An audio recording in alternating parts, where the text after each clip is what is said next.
வணக்கம். நான் உங்கள் தலனன். 10ஆம் வகுப்பு அரசு பொதுத் தேர்வு எழுதிட்டுருக்கூடிய மாணவர்களுக்கு ஏற்கனவே 10th தமிழ் கொஸ்டின் ஆல்ரெடி போட்டிருக்கோம். இப்போ வந்து 10ஆம் வகுப்பு மாணவர்களுக்காக படிக்காமலே இங்கிலீஷில் பாஸ் ஆகிறதுக்கு எப்படிங்கிற வழியை தான் மாணவர்களுக்கு என்னுடைய பள்ளி தோழர் அரசு பள்ளி ஆசிரியர் என் யானாக் பிரபு அவர்கள் உங்களுக்கு வந்து மிக தெளிவான ஒரு வீடியோ கொடுத்துருக்காங்க. அதனால் மாணாக்கர்கள் வந்து இந்த வீடியோவை முழுசாக ஸ்கிப் பண்ணாமல் பாருங்கள். கண்டிப்பாக நீங்கள் வந்து படிக்காமலே 10th 50 மார்க் எடுக்கிறதுக்கு ஒரு அருமையான வாய்ப்பு. உங்களுக்கான முழு video. Hi students, SSLC public English எக்ஸாமில் ஈஸியாக 40 மார்க்குக்கு மேலே எடுக்கிறது எப்படின்னு தான் இந்த வீடியோவில் பார்க்க போகிறோம். ரொம்ப படிக்கிறத பற்றியே இல்லாமல் 2-3 நாள் ப்ராக்டிஸ் பண்ணாலே இந்த above 40 எடுக்கிறது எப்படின்னு சொல்லி நம்ம பார்க்க போகிறோம். ஃபஸ்ட்டு 14 ஒன் வேர்ட்ஸ் இருக்கும், அடுத்து ப்ரோஸ் கொஸ்டின்ஸ் இருக்கும்.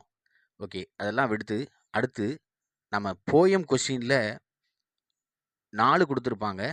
அதில் நம்ம 2 மார்க்காவது ஈஸியாக எடுக்க முடியும் எப்படின்னு பார்ப்போம். 19, 20, 21, 22 இந்த கொஸ்டின்கள் போயம் லைன்ஸ் கொடுத்து அதுக்கு கீழே கொஸ்டின் கேட்டிருக்காங்க.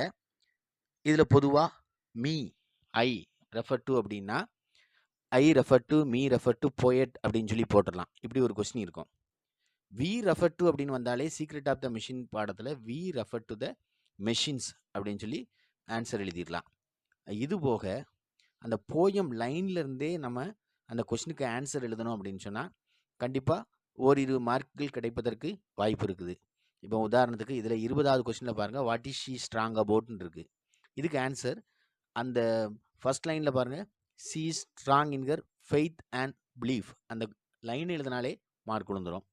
அதே போல் அதில் B question, how does she deal with adversities in life. அதுக்கு ஆன்சர் அந்த செகண்ட் லைன் பாருங்கள், பெர்சிஸ்டன்ஸ் அப்படின்னு வார்த்தை வருது. அந்த வேர்டை யூஸ் பண்ணி she deals with adversities in life with persistence அப்படின்னு எழுதுனோன்னா நமக்கு மார்க் கிடைச்சிரும். ஸோ அந்த 4 கொஸ்டினுமே பாருங்கள். அதில் சில கொஸ்டினுக்கு ஆன்சர் அதுக்கு மேலே உள்ள போயம் லைனில் இருக்கும். அதை செலக்ட் பண்ணி எழுதுனோன்னா at least we can score 2 marks. Then அடுத்து நம்ம பார்க்க போகிறது கொஸ்டின் நம்பர் 25, பங்க்சுவேஷன். இப்போ இதில் பாருங்கள், பங்க்சுவேட் த ஃபாலோயிங் சென்டென்ஸில் oh my young gentleman said Ariel இருக்குது. ஃபஸ்ட்டு எந்த லெட்டர் இருந்தாலும் ஸ்டார்டிங் வந்து கேபிட்டலில் கொடுங்க, ஃபைனலாக ஃபுல் ஸ்டாப் வைங்க. இந்த செட் ஏரியல் அப்படின்னு இருக்குது.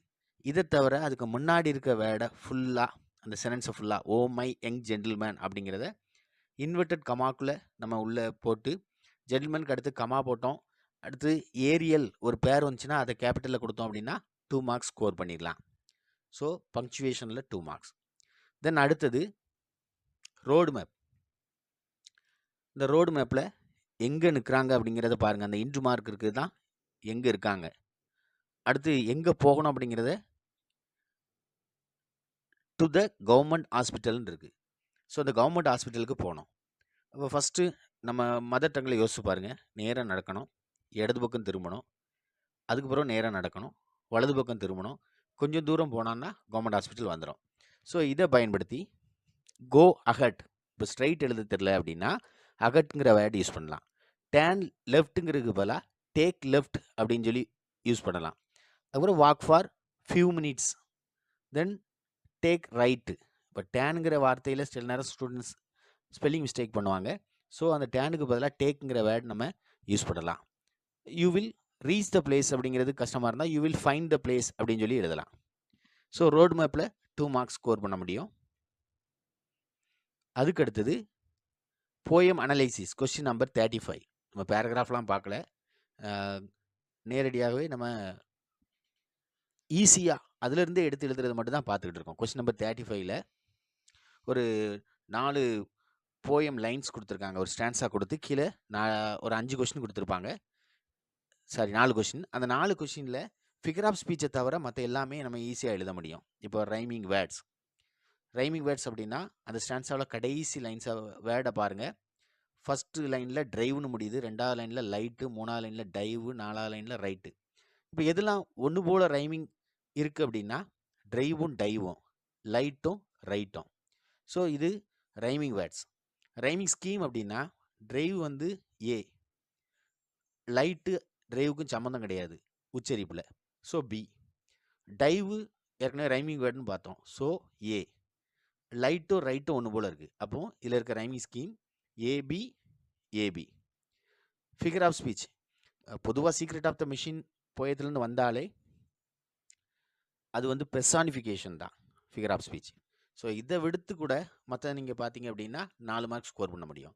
அலிட்ரேட்டட் வேர்ட்ஸ் இந்த செகண்ட் லைனில் மோனை முதல் எழுத்து ஒன்று போல் இருக்குது, வவ்வல் தவிர கான்சோனன்ட் சவுண்டில் முதல் எழுத்து ஒன்று போல் இருக்குது என்னெல்லாம் அப்படின்னா பிரிண்டும் ப்ளோவும் வியும் விவும். ஸோ இதில் ஃபிகர் ஆஃப் ஸ்பீச்சை தவிர்த்து கூட நம்ம 4 மார்க் ஸ்கோர் பண்ண முடியும். அதுக்கடுத்தது கொஸ்டின் நம்பர் 38.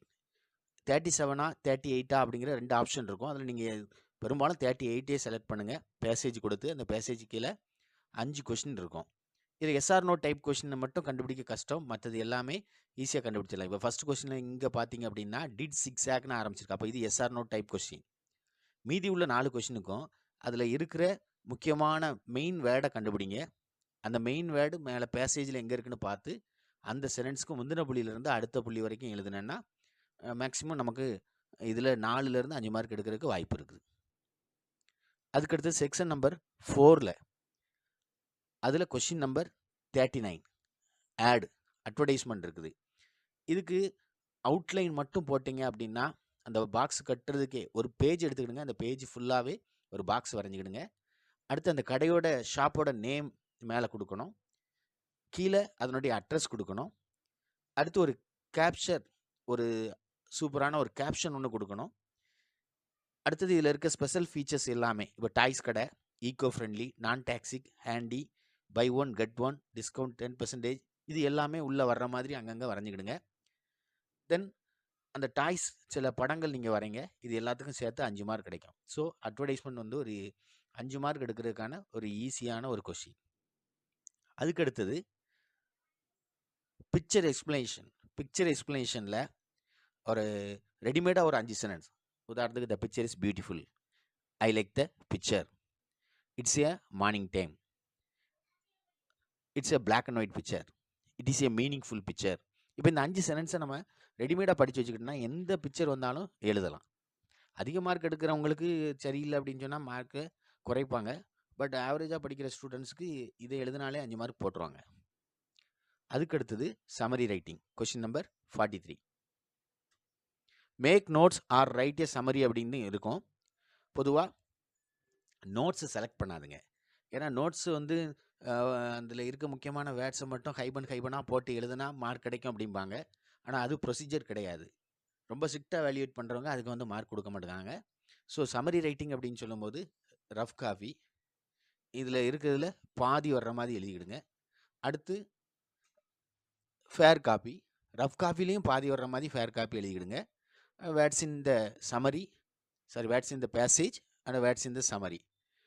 இதில் இருக்க வேர்ட்ஸ் எல்லாம் மொத்தமாக வேர்ட்ஸ் இந்த பேசேஜில் எத்தனை வேர்டு வருதுன்னு எழுதுங்க. அதில் 3ல் 1 பாகம் வர்ற மாதிரி கனெக்ட் பண்ணி எழுதிடுங்க. ஸோ அதில் ஒரு 4 மார்க் ஈஸியாக கிடச்சிக்கிடும். Then next question number 46 கின்ஸ் development. கின்ஸ் டெவலப்மெண்ட்டில் 7 supplementary இருக்குது. 7 சப்ளிமெண்ட்ரியிலேருந்து எது வேணாலும் கேட்கலாம். லாஸ்ட் டைமில் கொஞ்சம் டிஃபிகல்ட்டாக 6 and 7 சப்ளிமெண்ட்ரியை கொடுத்துட்டாங்க. பட் அதை பற்றி பிரச்சனை கிடையாது. நமக்கு வந்து எல்லா டைட்டிலும் தெரிஞ்சால் போதும்.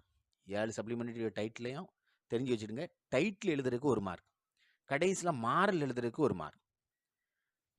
மற்றபடி ஹைபனை ரிமூவ் பண்ணிவிட்டு நீங்கள் அதை ஸ்டோரியாக எழுதிடுங்க. இதில் ஒரு ஐடியா என்ன அப்படின்னா, இப்போ 46 ஏபி இந்த 2ல் இருக்குது. ஃபஸ்ட்டு இது வந்து டெம்பஸ்டில் உள்ளது, செகண்ட் உள்ளது சிக்ஸாக்டில் உள்ளது. இதில் எது அதிகமாக இருக்குன்னு பாருங்கள். 2வது பி சிக்ஸாக் தான் அதிக லைன்ஸ் இருக்குது. ஸோ நம்ம அதிகமாக எழுதுறதுக்கு பி தான் யூஸ் ஆகும். அதை செலக்ட் பண்ணிடுங்க.